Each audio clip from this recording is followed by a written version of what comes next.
So I know from taking graduate engineers on, some of them come out with a lot of with good degrees and a lot of academic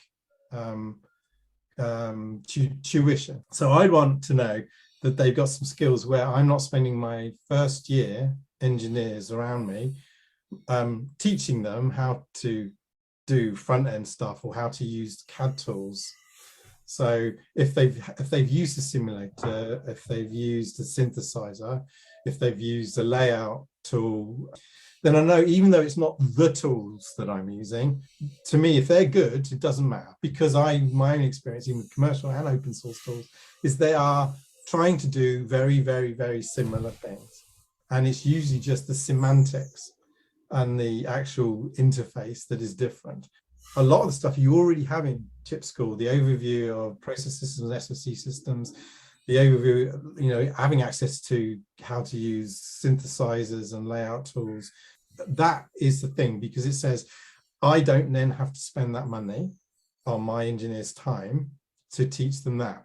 They would just have to oversee, like, you've used Yoast before, here's our synthesis tool, and I'll spend an hour showing you the thing, and then they should be able to run with it, rather than somebody has to go and spend time teaching them not only the tool, but the flow and the process and what you're trying to do, what the pitfalls are.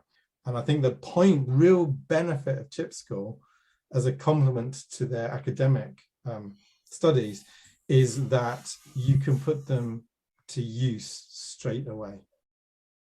Seeing things work is, I think is the single most motivating thing. The success he had of putting this stuff together, he didn't think he could do. So he's being stretched, is it? And I think it would blow his mind if he then said, right, we can put a system together. He's putting an Axie bus on his core now because we did Axie. And I think if I was an employer, for a small, medium or large company, which I work for all of those variations, that would be, and in particularly maybe even a small company, say, no, he's really useful, because he can do multiple things. He can do scripting, he can do simulation, he can do design, and he understands processes, and he understands an SoC system. If you can design all of it, you understand how buses works. I think he ticks all the boxes, and I tried to match some of the stuff we covered. Yeah, I definitely recommend him to anyone that came to and asked for a reference. I've tried to explain some of this stuff that we covered to experienced engineers, and I've not got as far as I have with him. So he is an exceptional candidate, but that's good in some ways, because the point is to try and prepare an engineer, a future engineer, to be as up and running as they possibly could be when they start their professional career.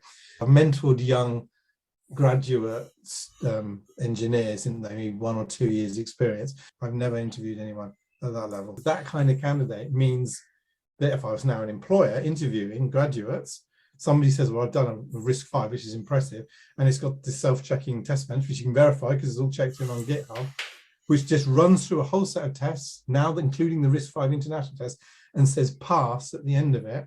You think, well, that's a great candidate. Say he's already, I believe, at a state where he's understood things that engineers of maybe 5 years experience still struggle with. I think as I say, with the initiative that he took on the RISC-V process, he's been through a mini version of a front-end design process, including, and that's what we did at a formal review. If I was looking at employing, and I have done, young graduates, I would think, oh my gosh, he's a year ahead. I can immediately put him on writing scripts or taking over a test bench and adding tests. So I know I could already do that. In my last company, we've done virtual memory stuff with Angelo. I've tried to explain virtual memory in my last company to people, and I'm seen as a genius, and it's like, it's too difficult for anyone else to, but I did it with him, and he's picked it up and he's understood it. But in terms of doing this one-to-one thing, it's worth doing it for somebody who's then going to really be able to use that information straight off the bat and step forward really quickly.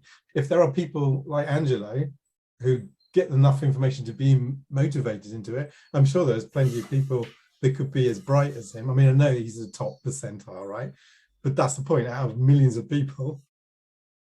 But I want to do a job that I can improve, that I can be challenged, that I can learn new things. It's the best opportunity for anyone here in my country. Yes, life is short.